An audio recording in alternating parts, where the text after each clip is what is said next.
So you want to know what is the top 5 best dinos to use in groups or in packs in this game. So I did do a video a few videos ago, and I did the top 5 best dinos for solo players. And a highly requested one was to also do a video on the top 5 best dinos for groups or to run in packs with, so that's exactly what we're going to do. Now, I was debating on how I wanted to do this list, because obviously when you have a huge amount of dinos in one group, no matter what dino it is, they're going to be strong in groups. You could have 10 Camptos and they could be strong. So for this one, I'm going to focus on dinos that are not so good solo, but much better in groups. Coming in at number 5, we have the Packy. Now, I just did a video yesterday on is the Packy worth growing? You guys can go check that out after this video. Packy, though, I think is not so good solo, but when you put like 3 or 4 of these guys in a group, they can really give you a run for your money. Not only do they have one of the highest max staminas in the game at 400, they're really fast with 1050 sprinting speed, and with their charging attack and their headbutt and the knockback they can do, going up against a group of these can be really deadly. And I seen in my last video, you guys commented on how annoying these Packies can be in groups. So if you have any stories about these annoying Packies, let me hear them in the comments below. But definitely Packies can be really good and really fun in groups. So you might want to consider that.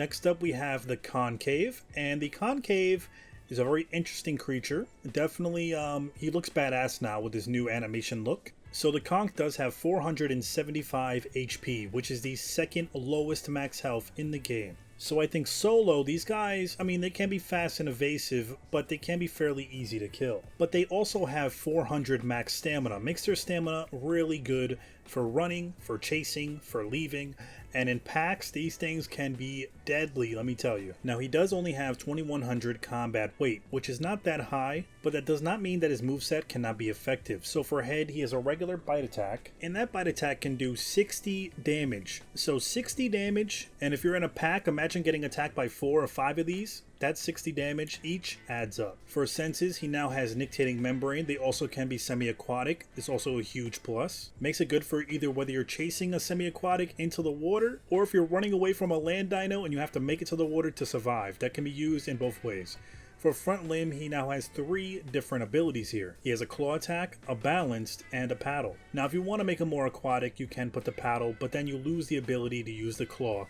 And the clawing attack I found to be really helpful in group attacks. It does 30 damage with 0.75 times bleed. The reason I love the claw attack, from personal experience of fighting these things in packs, if you're a T-Rex and you're going against at least 3 to 4 conchs, all you have to do is get close enough to claw you out and just bleed you out slowly. If they really were patient enough, they can take their time and just run around you because of their speed, to get behind you or whatever they want to do, circle you, and just keep clawing you until eventually you're going to bleed out or you're going to be really hurt to where they can take advantage. And if you're playing a bigger dino like a Spino or a T-Rex, then it's more pain in the ass because you can't catch up to them. They're too fast. So you really have to be careful with these conchs. They can bleed you to death. Next we have the Lambio, and the Lambio I will be covering soon in the Is It Worth Growing series.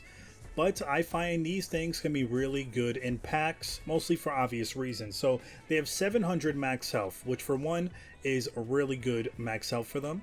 And the best way to play these in packs is to basically you want to group up with other herbivores that are just as strong, like a trike or a bars or a duck, because you will be like the medic of the team. Now he doesn't really have that much attacks, you know, for senses, nothing, front limb, nothing, hide, you have the resilient and extra armor.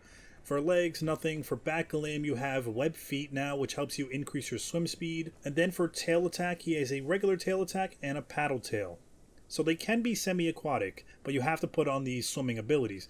But for tail attack, he actually has a really fast attack rate with his tail, so that can really come in handy as well. But where he really is helpful is his voice, where he has a healing call. And this call increases the healing rate of all party members within 30 meters for 1 minute. So that's why I say you're going to be like the medic of your group.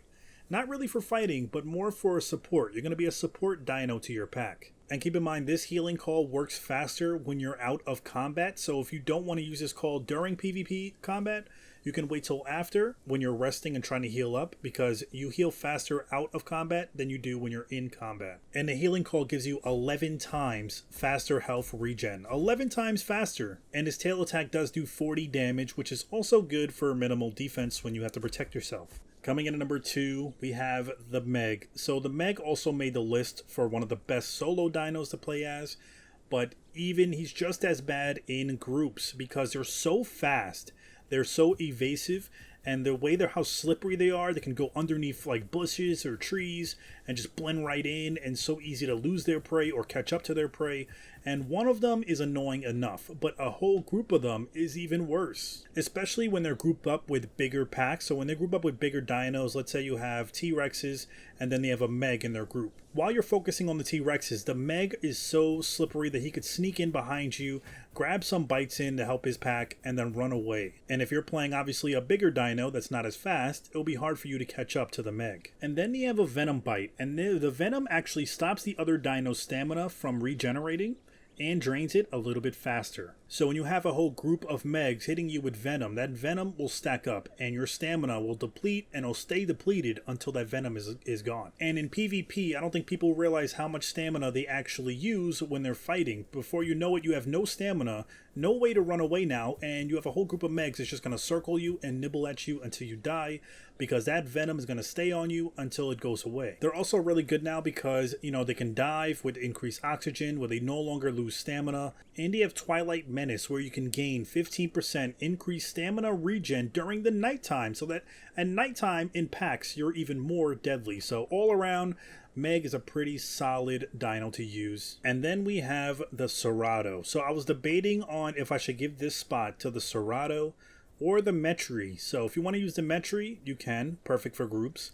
Serato is perfect for group attacks as well. I just personally like the Serato a little bit more than the Metri, but the Metri is just as good. So the Serato does have 600 max health, which is a pretty good amount of health for someone his size. About 2,600 combat weight, also a pretty good combat weight for his size. And remember, we're doing this based on groups, so when you have multiple of these attacking you, you can be in trouble. Now they did do some changes to the moveset, and some I'm kind of disappointed in. So he used to have a bone break, which I thought made him really good. They took out the bone break and they have just a charge bite now, where the charge bite does more damage the longer it's held. But you can put both on at the same time, so either way it still can be good.